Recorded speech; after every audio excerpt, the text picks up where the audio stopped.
Il y a cette histoire qui fait le buzz sur les réseaux sociaux actuellement depuis quelques jours, notamment un coach sportif d'origine sud-africaine très connu sur les réseaux sociaux sous le nom du roi des squats. Il a l'habitude de faire le sport dans des salles ou bien à l'extérieur où les gens se baissent, ils mettent de la musique sud-africaine. Et il est très connu parce que pour un homme, il a quand même un postérieur. Et je me rappelle quand je vois souvent ces vidéos, c'est la première chose qui me frappe toujours. Mais comment un homme peut avoir un derrière aussi? Vous comprenez de quoi je veux dire?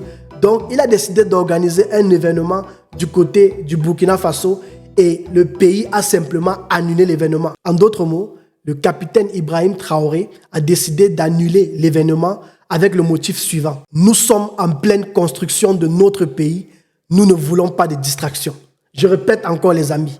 Nous sommes en pleine construction de notre pays. Nous ne voulons pas de distraction. Beaucoup vont peut-être penser que c'est du radicalisme, mais pour moi, c'est un leadership clair, net et surtout assumé. Et derrière ce genre de prise de décision, il y a des actes économiques concrets. Le Burkina a par exemple lancé une raffinerie d'or nationale capable de traiter plus de 150 tonnes par an, ce qui signifie une transformation locale, une richesse captée localement, une souveraineté renforcée et surtout une réduction de la dépendance extérieure. Les amis, avec ce que le Burkina est en train de faire, imaginez que des pays qui ont des grosses ressources minières comme le Congo, le Botswana, le Zimbabwe faisaient exactement la même chose. Je vous assure et je suis convaincu que le continent africain n'aurait plus la même allure. Alors, évidemment, tout n'est pas parfait.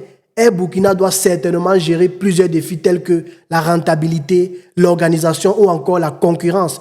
Mais l'acte en lui-même, les amis, pour moi, c'est un tournant historique pour l'Afrique. Pendant que certains disent encore, les compagnies africaines ne peuvent pas survivre, ne peuvent pas s'en sortir toutes seules, le Burkina répond, regardez-nous faire. Et avec tout cela, on peut clairement dire que ce pays est en train de montrer une voie que tous les autres pays africains devraient suivre.